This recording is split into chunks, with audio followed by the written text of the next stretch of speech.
Oh, okay. So welcome everyone. It's just about 3:30. You've been patiently waiting. Thank you for attending this last session of our USHS History Conference. My name is Jedediah Rogers. I'm with the University of Utah Press, and I am really happy to be sharing and maybe saying a few words after the presentations today about public and private rights to water. This session really ought to be public and private rights and access to water. So here we're talking about public and private, a really important aspect to water, by two very distinguished gentlemen, two attorneys who I am just thrilled are here to talk to us today. I think we're really privileged to have them. So what I'm going to do is introduce each of them now, and then have Craig come up first, and then followed by Jack. So J. Craig Smith is a founding partner of the Salt Lake City firm of Smith Hartvigsen, PLLC, where he practices in the areas of water law, land use, and redevelopment law. He has argued more than 30 appeals before the Utah Supreme Court and other appellate courts.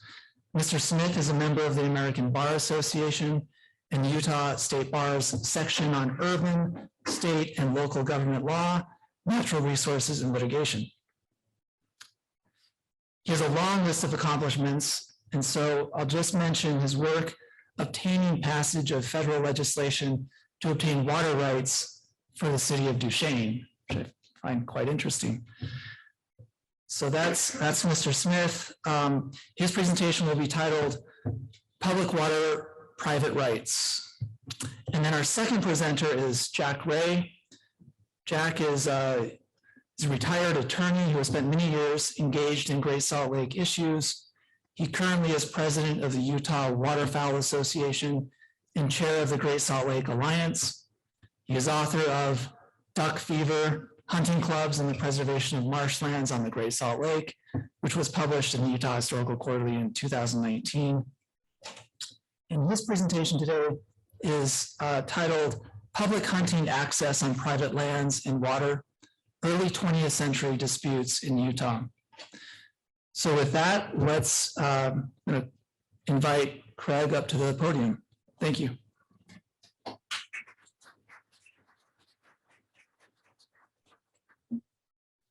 Yeah, thanks, Jed. That bio is mostly to try to attract clients, so it doesn't really apply to much what we're doing here. The one thing that does, though, if you'll let me know when I'm getting low on my time, I don't want to step on Jack and his time and make sure he has time, because I can talk about these things for quite a while. A little bit more about my background. I grew up down in Carbon County. Anybody here from Carbon County? Doesn't look like it. Grew up down there. I've always been kind of interested in water. When I was in law school, even before law school, when I was in law school, I was interested. In fact, my wife, Annalise here, she's a lawyer as well. She's a retired lawyer. And I was dating her when I was a third-year student at BYU Law School, the school whose football team we will forget about right now. But anyway, can't get me off on that. Anyway, I met her mother. I think one of the first times I met her mother, and she asked me what I want to do in law. And I said, water and land use. And I'm so stupid, I kept doing the same thing. I've been doing it ever since. That was a long time ago. It's also a thrill to have Tom Alexander here. I was an American Studies major, had classes from him. I've read his books, they're great. Thank you for being here. This is kind of a thrill for me. Also, Blake Dame and others are here from the net. If I say something too bad, I'll get in trouble because they're from the Division of Water Rights, and they're the guys who really handle all this stuff. So I'm thrilled to have them here as well. So what I'm going to talk about is kind of how we got the water laws we have today, and the different tension, or the underlying tension between private rights in public water. You know, it's kind of strange. You know, other than air, water is our most important natural resources. I think no one would argue with that. Think about the thousands of years mankind lived without lots of things that we consider essential today, but no one's ever lived without water. And so allocation of water is an important thing, particularly in a dry state like Utah and the desert we have here. But unlike air, which no one can own the air, you can own a right to use water, and it's a private property right. So how did we get to that point? Well, let me talk a little bit. If I can remember to use my slides here. So when the pioneers came here, and these aren't great slides, but when the pioneers, and by the way, if people have questions, you can raise your hand. I'll try to answer them, or I guess we'll have a little bit of time afterwards too. When the pioneers got here in 1847, we all know that, right? Well, at the same time, and depending on your, theological leanings, this could be a coincidence or it could be a, destiny. They got here in 1847. We all learned that in anybody here took the 4th and 7th grade history, right? We learned those things. They got here in 1847. This was part of what? Mexico. I usually give this a different talk, but I always bring this up, and most people don't know that. And Brigham Young and the pioneers had no right to be here. They didn't have any kind of grant of land or anything from Mexican government. They just showed up, and because no one else was here, no one stopped them. But at the same time, the United States was fighting a war, probably a bad war, you would think. And what we ended up with is what's in red on there. That happened the very next year. So the very next year is part of the United States. And the United States is the sovereign now. The United States owns all the land. The United States owns all the water. And the United States was good about, knew how to and did over the years divest itself of lots of land, but really didn't have much of a role in divesting itself of water. It had more indirect role. To get land, you had to have water. And so the pioneers were kind of left to their own devices of how they were going to allocate water. First of all, we all know there's not enough water. This is not like the Eastern United States. You heard the noontime talk, which was a good talk, about riparian water law and how you have a right to use land with water. Well, that wouldn't work here. It didn't work here, never worked here. No one ever really tried to make it work much here. And it didn't work. And originally, there was kind of a church kind of theme to water distribution. Every ward had a bishop. The bishop had ecclesiastical, but also, I better say this right, Dr. Allen is going to get me on this because he knows this better than I do, who was in charge of things, including water. And, and irrigation started at the very, very beginning. Actually, if you go to, let me see if I can get the right slide here. Yeah, this is actually 1931 when they unveiled, but there's actually a monument. If you go to Salt Lake, corner of Broadway, 3rd South and State Street, you can still find this plaque. This is the plaque commemorating the first modern irrigation, as they say. Obviously, it wasn't the first irrigation in the West. Pueblo Indians have been doing it for thousands of years before that, and others. But that's a plaque. This is when they unveiled it in 1931, but it's still there. I don't think it's the same spot, but it moved around. But you can still go there. It's by the Broadway Theater there. Just go to the Broadway Theater. As a plaque, and it actually on July 23rd, actually the day before this was the place, or this was the right place, they started irrigating out of City Creek. And why did they do that? Well, it's pretty obvious.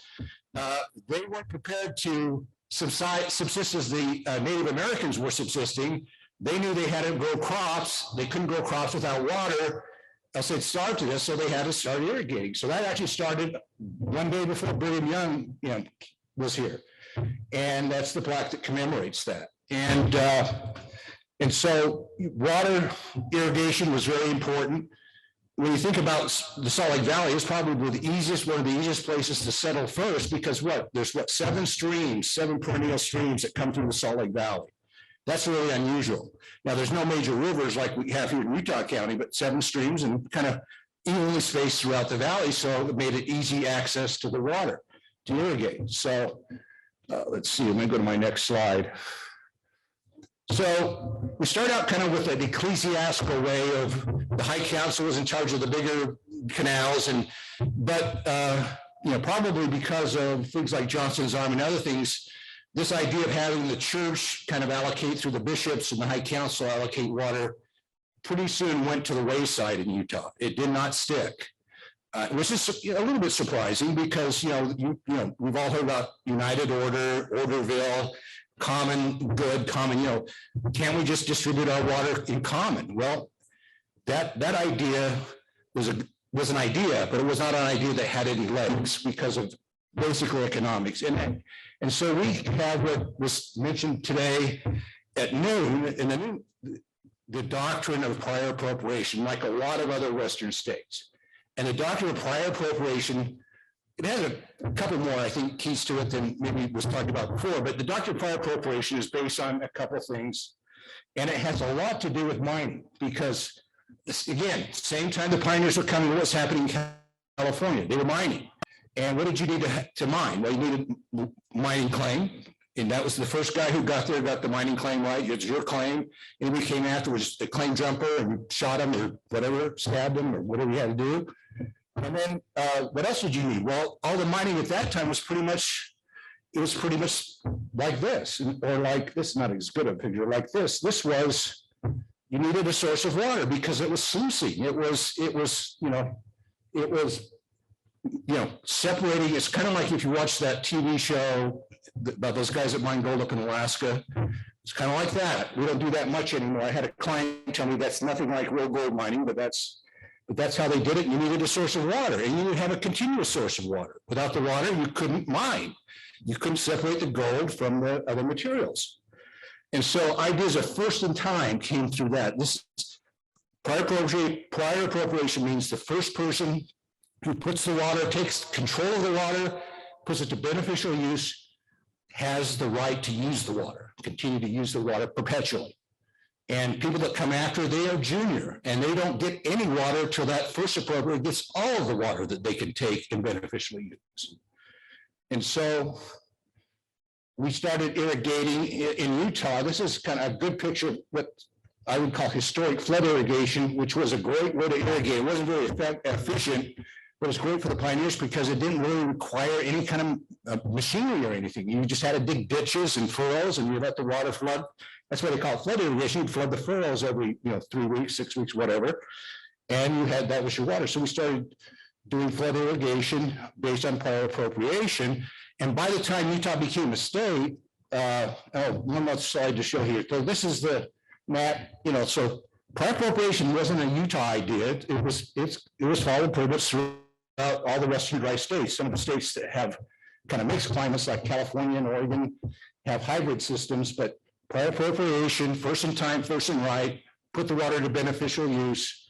Those were the key elements of it. And that was your, that was your water right.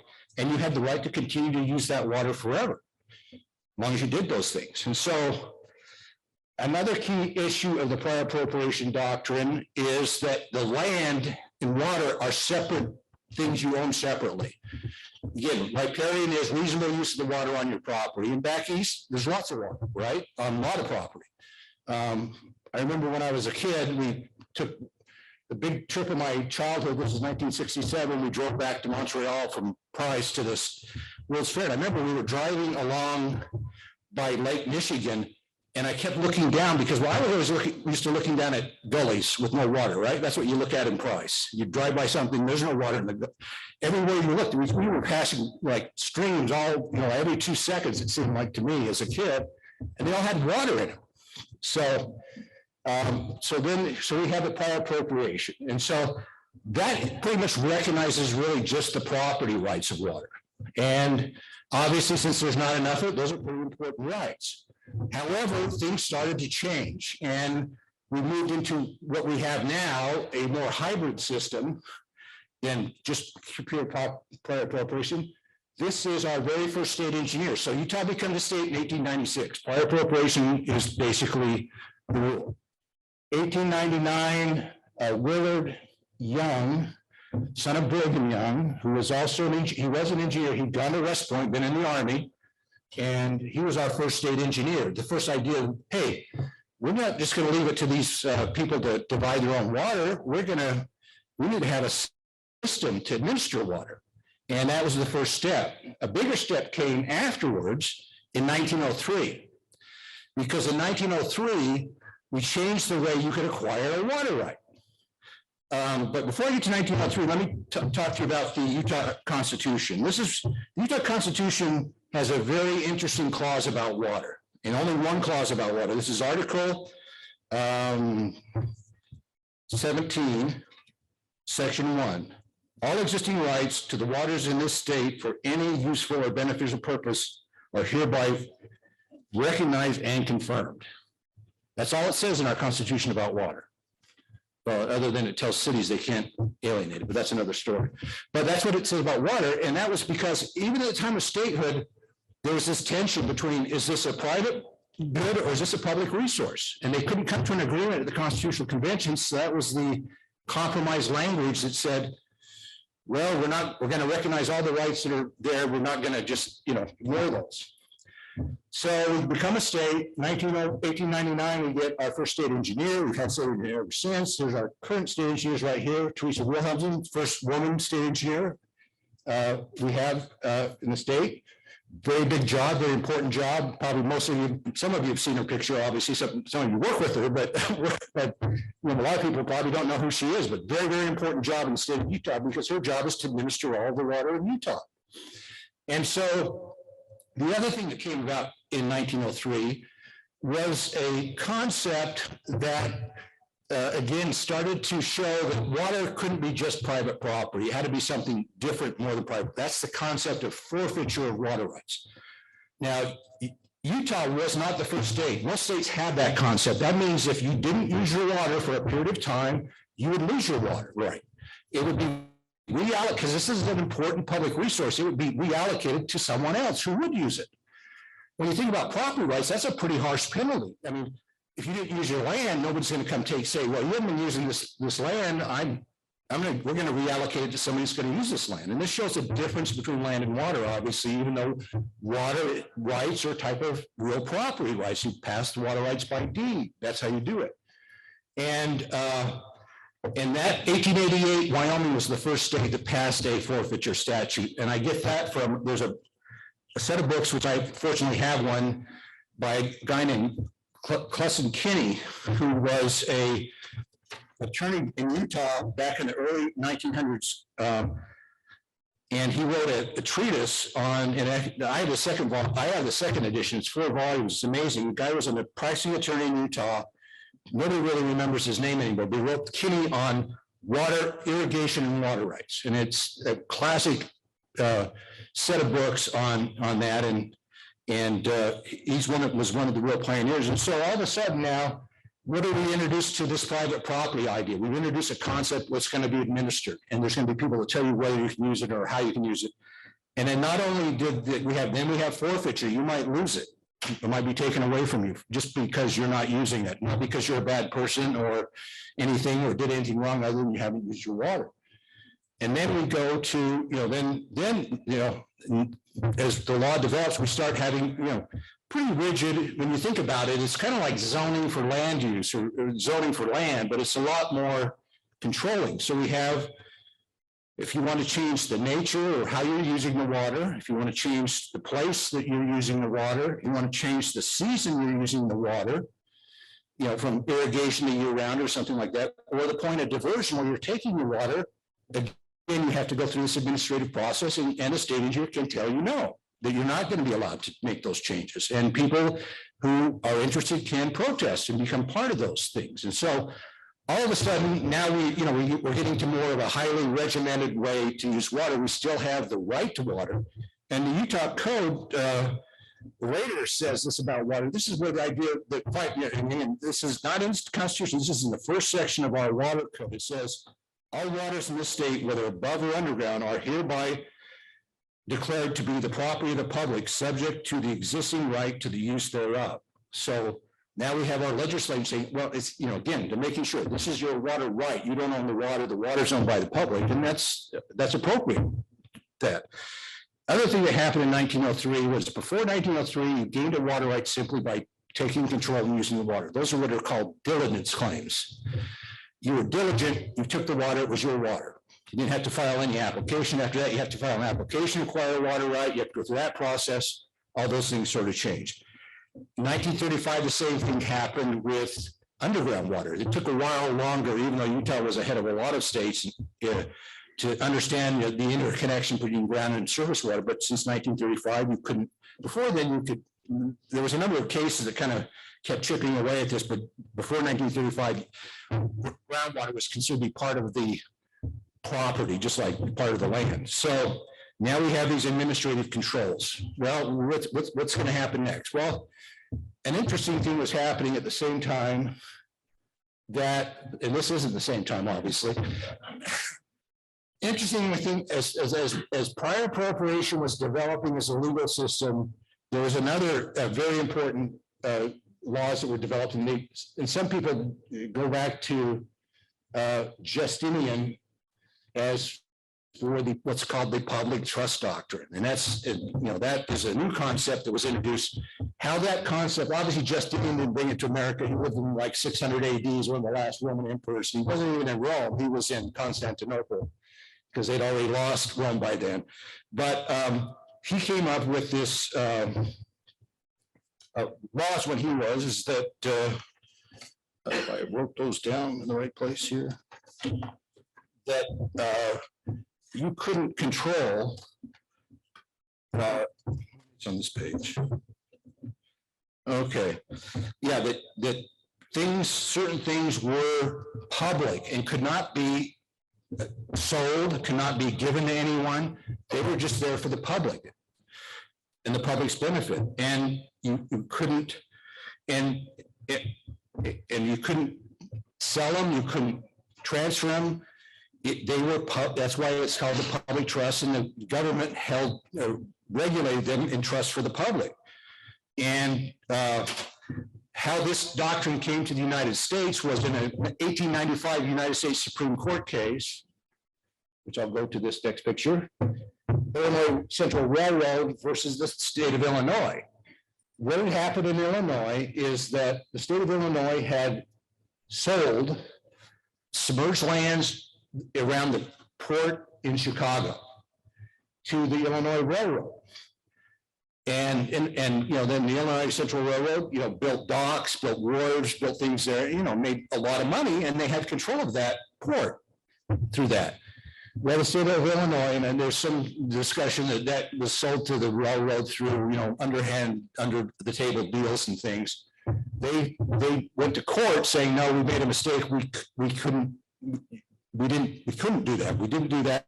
We did it, but we can't do it.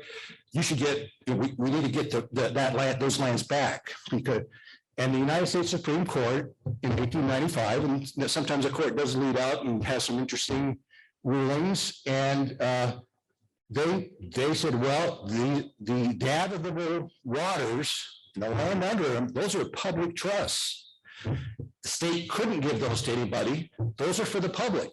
And still to this day, for navigable waters, even in Utah, they cannot be conveyed away. They cannot be sold. They're held by the state for some, and the federal government for others, for the benefit of the public. And so this idea gets it, and then the idea of public trust advances into, there's a famous case called the Monolight case in the 1980s, where the state of California, there's a court in the Supreme Court of California, came to the conclusion that Los Angeles, now again, Los Angeles is not the, it's not that's not who you want to represent in court when you're in water thing, because Los Angeles is the big bad bully to everybody, and Owens Lake and all that stuff, and it all really happened. Well, they were all taking what LA was taking water out of Monolight, which Owens Lake actually flows into, the water from that, if they don't take it, which they do. And this Audubon Society took them to court, went to court, and the Supreme Court of California ruled that no, water could be taken away from Los Angeles so that we left in the lake to support the riparian environment there, the fish, not fish, but the birds and the things like that. And that was an extension of the public trust beyond navigability. These were not navigable rivers, to a whole new area. And the idea of public trust is a very interesting one, because it's not like they've taken anything away from somebody that the state's given it to, but they've never could give it to you. So it's not like Los Angeles could say, well, you condemned our water rights, you need to pay us for them, or somebody could, no, you never had those, because the state could never give those. They couldn't give you those water rights because that water had to stay in the source and to stay in Monolight. Now, depending on where you live, the public trust doctrine has been advanced or not advanced. Who can guess here whether it's been advanced very much here in Utah? Not much, right? We have a navigability, you know, in the cases, and I want to make sure I didn't cover Jack's things I talked about this, so I'm not, but the Utah Supreme Court has looked at public trust kind of obliquely through the lens of public access to water. And there were a series of cases by the Utah Supreme Court where they started moving towards public trust and then they moved away. So let me run through those cases. So the first case is a case called JNNP. It came out in 1981. It's a case about, well, it's still public water even if it's on private land. And it's still the public's, and even though you own all the land around it, there was a Lake Fork Canyon out by Duchesne where it was all private land. There was a lake on private land, and the private landowner said, no, this is our water because we own all the land. And he said, it doesn't matter whether you own the land, it's still the public water. Well, then in the early 2000s, a case called Conatser came out. Anybody heard of that case? People have. That's a case where these people were recreating on the Weber River, and they were within the high water mark, and they got cited for trespass because the Weber River went through private property, and they got cited for trespass. That case ends up at the Utah Supreme Court, and Utah Supreme Court says, hey, that's public water. They're part of the public. They have a right to be there. And as long as you can enter into a waterway on public land, you can go across private. You can float across it. You can fish it. You can even get off your boat. And, you know, as long as you stay within the high water mark of the stream. Well, you can imagine Conatser's big uproar about that. So the legislature got involved. And a couple of years later, in 2000, I think 2010 or 11, they passed these stream access laws that really cut that back because, you know, that if you're a fisherman, that was like the greatest laws 2 minutes away. The greatest laws ever done because you just think of all the areas that open up to you fishing. As long as you just had your waders on and stayed within the stream, didn't matter whether the stream was navigable or not, you could go on it, whether it was on somebody's private land or not. So they cut that back to the navigability streams only, like the Weber River, by that statute, and then that went to court on some test cases. The one on the Weber River was upheld as, yeah, that's proper. And then the restriction, now again, if this was a public trust, this water was a public trust, the restrictions on the non-navigable waters shouldn't apply because can the legislature give away the public trust? No, they can't. Just like Illinois, they couldn't. The legislature can't give away the public trust, things that are public trust. But our Supreme Court then kind of backed off of that, and it took them like this case was really pending for like 2 years after it was argued, and then they came back and said, no, we think the legislature can't restrict people's access to land even though it's a public waterway, and that's what's happened to public trust in this state. So I'm out of time. Just wrap up. So we have all these competing ways to look at water. Is it public? Is it private? How should it be administered? And my view of it is, after kind of keep in mind, the bad thing about when you talk about water, there's lots of bad analogies you can use, like, water under the bridge, toe in the water, all kinds of things. You can always say those things, they're really stupid. But my view of it is this: we need all these things. How we balance them is going to be critical to how we face our future challenges with water. I was just thinking earlier today, if this conference was in 1983, we wouldn't be saying any of these things, because guess what? Who remembers 1983? I graduated from law school that year. 1983, there was so much water in Lake Powell, the dam almost failed, literally. And we had more water. That's what water was being. I remember seeing this on State Street. There were sandbags in State Street to get water away. We had more water, but times change, things change. The nice thing is we do have these balances. We have these approaches that we can manage water. And it's important how we go forward. We do that because we're facing a lot of challenges today. And I'll end with that and let Jack get up and tell you more important things.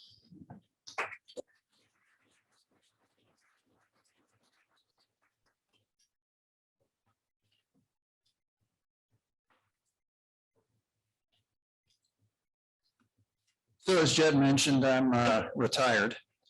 And so people ask me, what are you doing in your retirement? And I tell them, well, I do a lot of research regarding the history of duck hunting on the Great Salt Lake.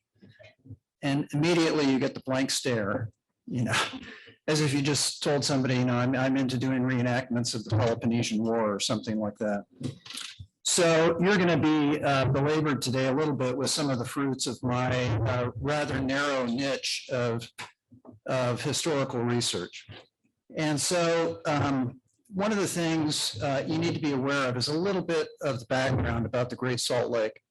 There's been a lot of great coverage regarding the Great Salt Lake and its travails in the press recently. That's a wonderful thing. The Great Salt Lake is critically important. Unfortunately, the coverage focuses a lot on the salty portion of the lake and leaves people with the impression that the salty portion of the lake is where everything happens. And the Great Salt Lake, as you probably have guessed, is a tremendous magnet for migratory birds. So if you think of the northern part of North America, several Canadian provinces, Alaska, as sort of the wide end of a funnel.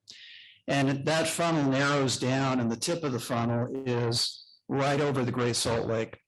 And all of those birds pass through there. But what most people don't recognize is that 80 to 90% of the bird species that absolutely rely on the vibrancy and the health of the Great Salt Lake, rely on the freshwater marshes that fringe the Great Salt Lake and not necessarily on the salty part of the lake itself. For certain bird species, such as phalaropes and grebes, the salty part of the lake is tremendously important. But for the vast majority, the overwhelming majority, it's that fertile fringe of wetlands that ring the northern, eastern, and southern shores of the Great Salt Lake that are so critically important. And so that's what we're going to be talking about today, because what I'd like to talk about is the nexus, the connection between late 19th century, early 20th century access disputes to those wetlands and how that led to the preservation of much of the Great Salt Lake ecosystem over 100 years ago. And that's the story, I think, that gets lost in a lot of the coverage. So when European settlers came here, they had to feed themselves. And, they knew that the Native Americans were sometimes going to the marshes and gathering eggs or, hunting waterfowl. And so they started relying on some of those same resources for food as well. And so what became a subsistence use of the waterfowl and the eggs transformed over time into a market-based use and then into a recreational-based use. And so eating duck was very popular back then. And, I tell people that, and the stare isn't a blank stare, it's a stare of incredulity. But people really liked eating duck. And when duck would come on the market in the fall, the market for chicken would kind of dry up. The price of chicken would go down because people preferred eating duck. And so there were market hunters who would go out on the marshes of the Great Salt Lake and shoot, amazing numbers of ducks and bring them back and sell them on the markets. And some of them would be shipped off to, to points back east, Chicago and New York and different places. But recreational duck hunting also became very important. It became very popular. And as the 19th century was drawing to a close, waterfowl hunting was called, in the press, the national sport of Utah. On the night before the opening of the duck season, there would be a migration of, people from Salt Lake City and from the other communities going out into the marshes of the Great Salt Lake. And people, who would observe it from the tops of some of the, the office buildings back then would say there were so many campfires out in the marshes west of Salt Lake City that from Murray to the Great Salt Lake, it looked like a prairie fire. And there would be private rail cars coming through, the rail lines in Ogden and then being shuttled off to the rail line in Corinne, where people would then, go to some of the duck hunting areas out there. Well, as that interest in duck hunting increased, of course, landowners who had some of those marshes decided it would be good to charge a fee to make some money off of this land that wasn't very profitable to them otherwise. And as people were charging fees, then other people decided it would be a good thing to simply acquire the land for themselves so that they would have exclusive access. There were some objections to paying fees, but not really too much because it was still open to people and they recognized the landowner had a right to charge, for access to the property. But once duck clubs started forming, then there became a tension between public access and the rights of the duck clubs to control access to their property. So back then it was common for people to, go hunting wherever they wanted. You can find reports in the paper of people going on private range land, deer hunting, big game hunting without ever seeking permission or asking for, the right to access the property, quail hunting on private farms with no mention of asking for access or gaining permission. Those were all dry lands. And the same thing happened on the wetlands. So up around Bear River Bay, in around 1890, the Knudsen family started posting their property, their wetlands, their marshes, and preventing access for duck hunting because they wanted to profit from it. The same thing happened on the south end of the lake. And if I can figure out how to use this. There we go. So this is out of the news in 1892. It notes that a duck club is being formed at the mouth of the Jordan River. And it says that the club's going to be securing a lease on a large tract of land at the mouth of the Jordan River for a term of years, erect a clubhouse. Then it says a man has been employed to keep off trespassers and watch the flight of ducks. And this is increasingly common in the news reports of the time, is that the different duck clubs that were forming would be notifying the public, stay off the land. We're going to have guards, we're going to have people there, we're going to prosecute you for trespass. And prosecute them they did. And so as time went on, some of the people said, well, we're going to keep going on this land, and the duck clubs then would take them to court and pursue civil trespass actions against them, either for injunctions or for damages. And so a number of these lawsuits, developed beginning around 1904, when people would be taken to court, either in Davis County or Salt Lake County usually. And the judges would have to decide whether people had a right to access these, waters on this private land for duck hunting, or whether the landowner had a right to exclude them. And so a lot of these cases culminated in a test case in 1908 involving the New State Duck Club, which still exists to this day. And so in 1908, a group of people led by Perry Burnham went down what they thought was the channel of the Jordan River and went on to, through the grounds of the New State and then out to the Great Salt Lake. And the Jordan River back then was not the channel, we think of it today, particularly in that area. It was a braided river, which means there were a lot of different channels. And, the newspaper would refer to the fact that, one year the Jordan River would have 2 mouths, another year it would have 3 or 4 mouths and would be shifting around. And Perry Burnham tried to stay in the channel of the river because he believed that the Jordan River must be navigable and therefore he had a right to be there and to hunt ducks there if he wanted to.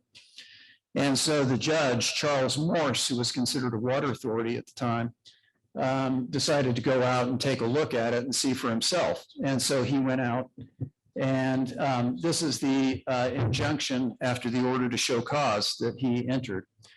And it says that, he conducted a hearing. In fact, one of the witnesses at the hearing was Albert Doremus, who was one of the early state engineers in the case.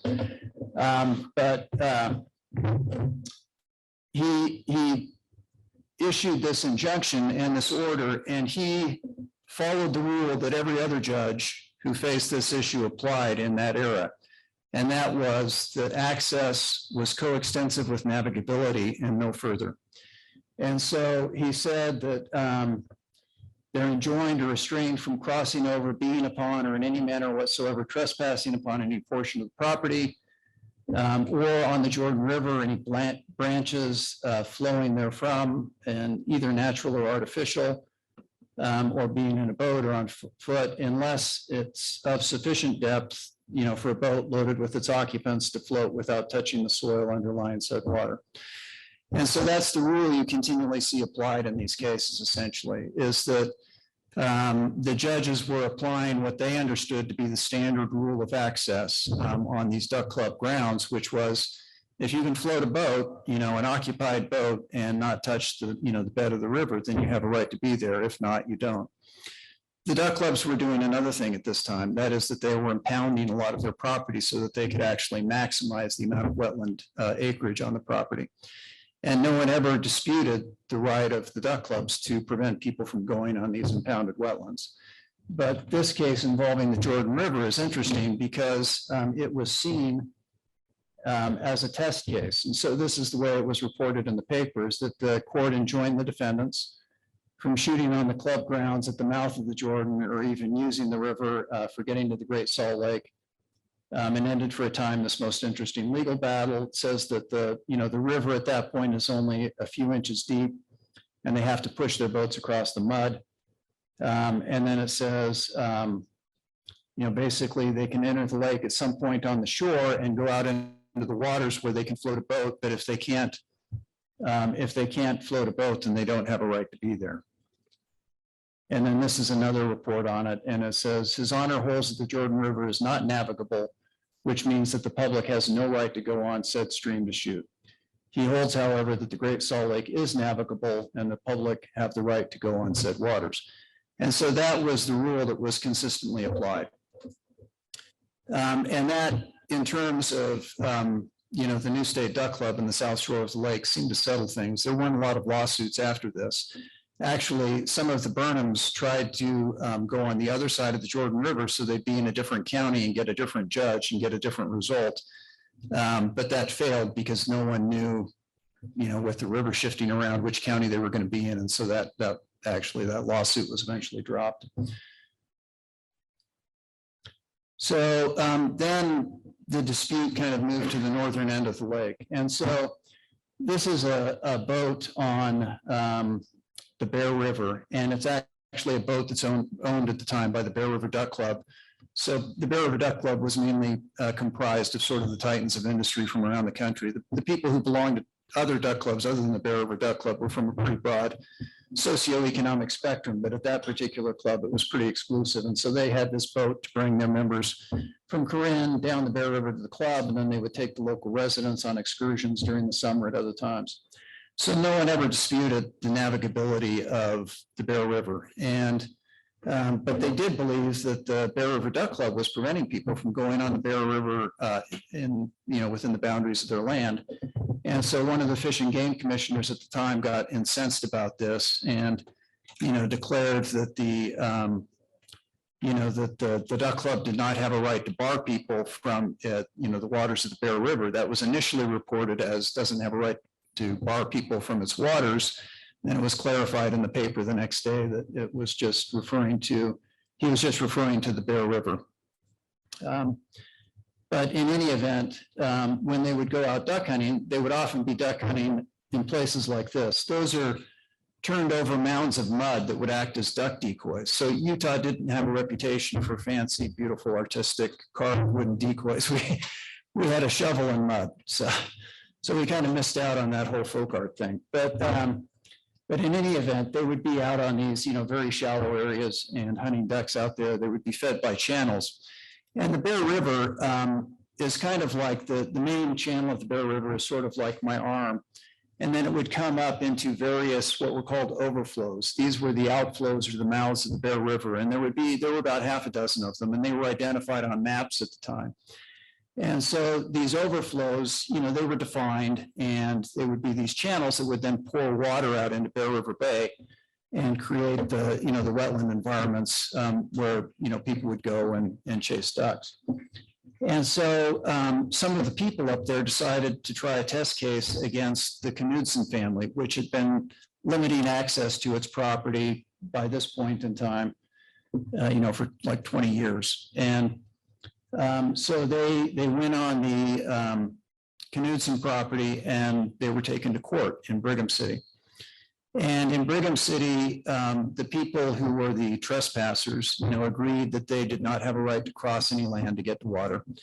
And the Knudsens, for their part, agreed that the Bear River was navigable and that the trespassers could be on the Bear River if they wanted. But the trespassers wanted to establish their right to access other waters on the Knudsen property.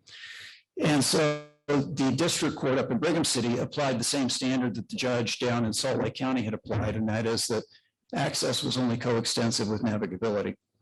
That went up to the Utah Supreme Court, and it entered this ruling, this decision, that basically said, what the district court had done, that if you could get a boat on it and it was navigable, you could go there.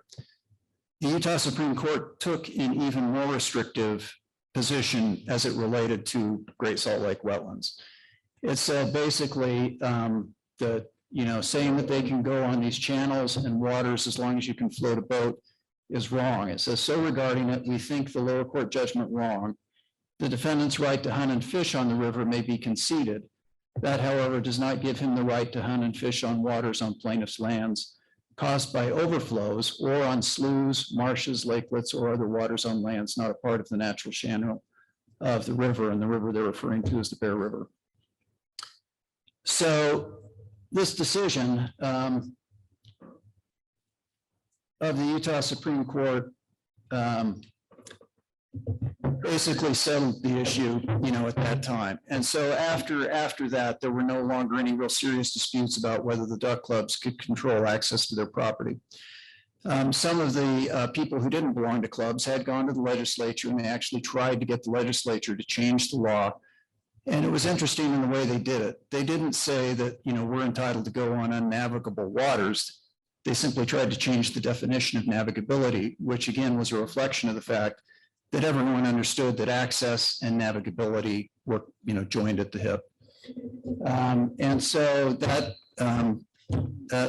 legislation failed.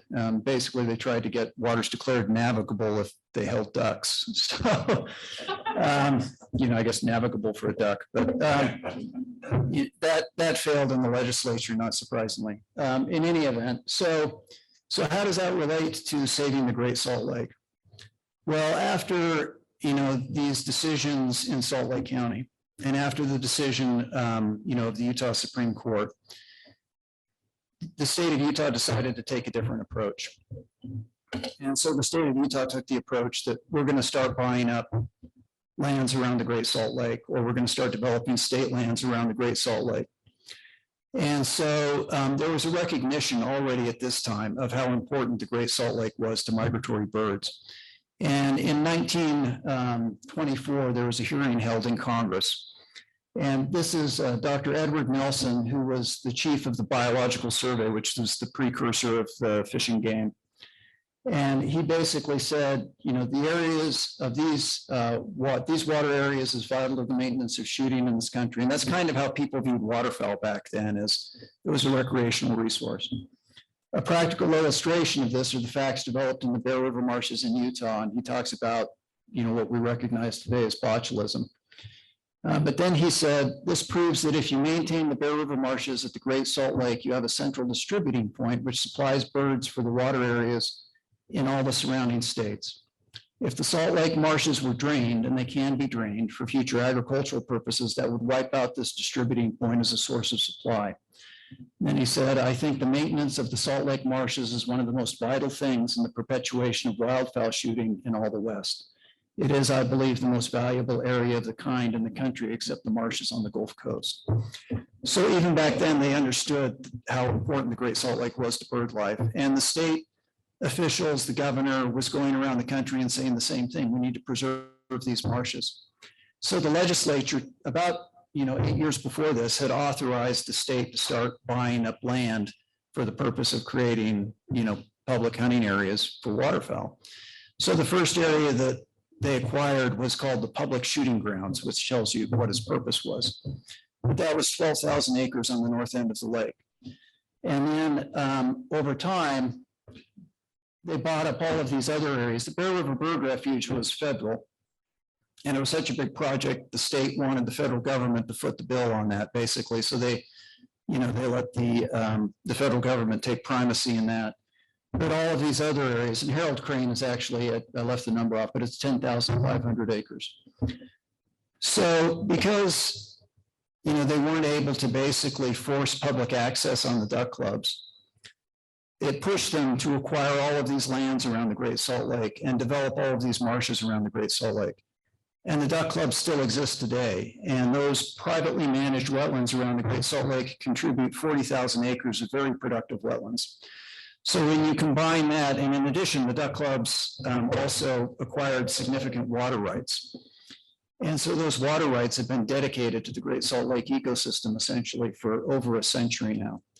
And all of these waterfowl management areas also came not just with land and dikes, but also came with water rights dedicated to them. So if you go up to Farmington Bay Waterfowl Management Area and go to their nature center, you can look out and you can see, water, and you can see it covered with birds, during the fall migration. And so all of those areas, because they were preserved, we now have basically that fringe of wetlands is largely preserved around the Great Salt Lake. And so today, essentially, we can thank the fact that, if the access disputes had gone the other way and public access had been forced on the duck clubs, what would have happened? They would have sold their land, they would have divested themselves of their water rights. And all of those areas would have become as desiccated, dried out, and dead, to water birds as everywhere else. It would have happened gradually over time. But who knows then whether the state would have ever embarked on a multi-generation project to provide duck hunting areas if those other areas had been open. So the reality is that because they were able to maintain access, they were able to preserve those wetlands because they had kind of a I guess you could call it a selfish incentive to do it, but they did it. And it pushed the state and the federal government then to preserve all of these other areas. And so now those areas that 80 to 90% of the bird species that rely on the Great Salt Lake use are there, for the birds today. So while the lake is drying out, and that's a critical issue, and it's terribly important and could be a catastrophe for many bird species. For many of these other bird species, basically, the Great Salt Lake would have died for them decades ago if it hadn't been for what happened with with the efforts of duck clubs and these, the outcome of these access disputes, and then the state embarking on this effort to preserve these wetlands over time. So.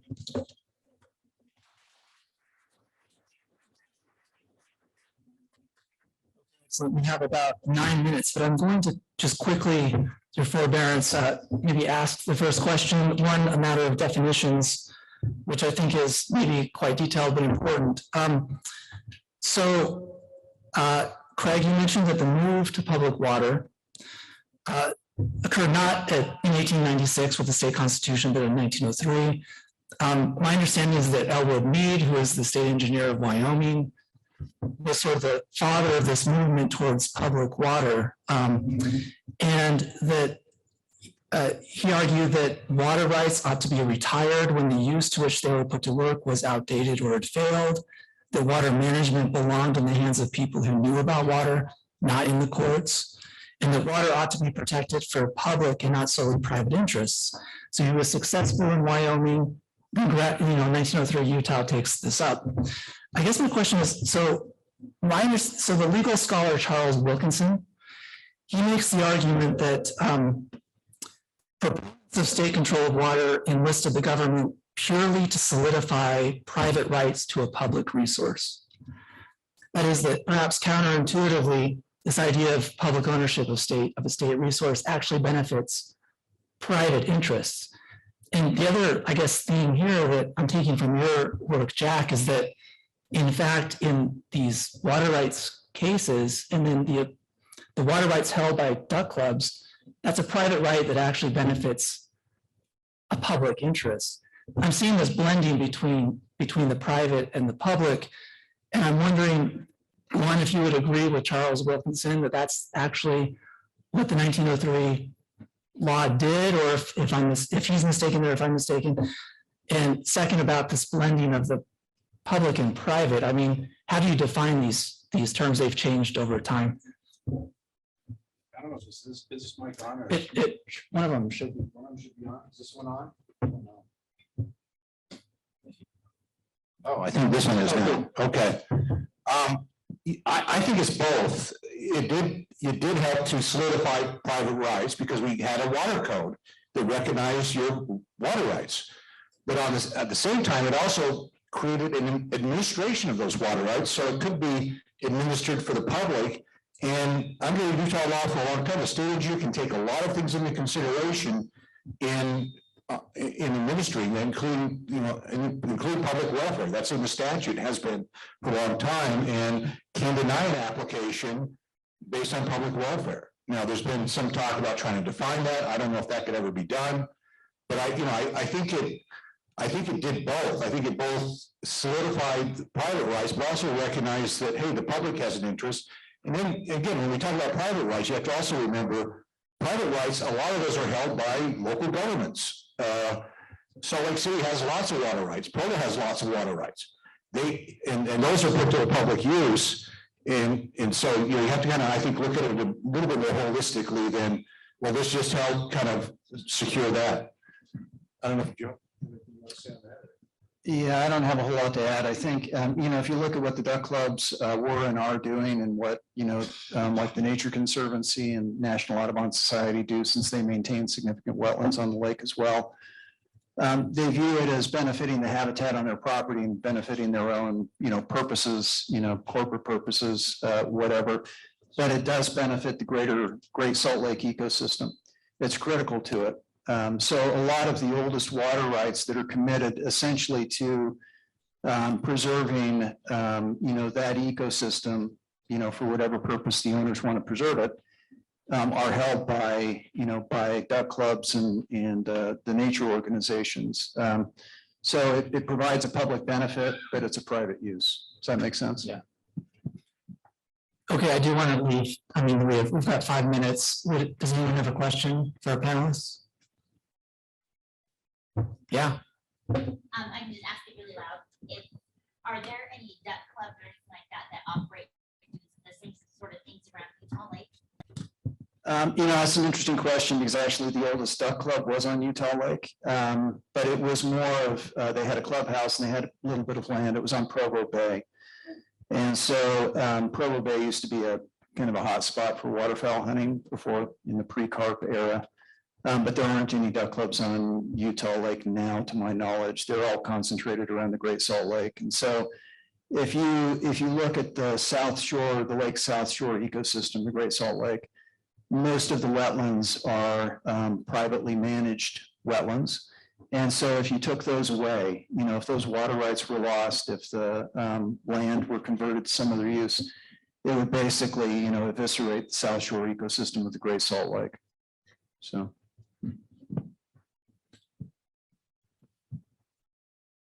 Okay. Oh, yes. One more, please. Do you know anything about, I was hearing on the news a concept of rights of nature where like the Great Salt Lake or a body of water could hold its own water rights? I kind of look at that as kind of a variation of public trust where, it's such an important public thing that we need to preserve it, and we can't alienate it, we can't take it away. I think it harkens back to that idea of public trust, which is interesting that, Utah's gotten just as far as the federal government got on the navigability and has never gotten any further. But again, interesting thing about public trust is that is a judicial doctrine. That's not a legislative doctrine. That's something that a future Utah Supreme Court could say, yeah, we think the public trust is much broader than this, and this is what we have decided.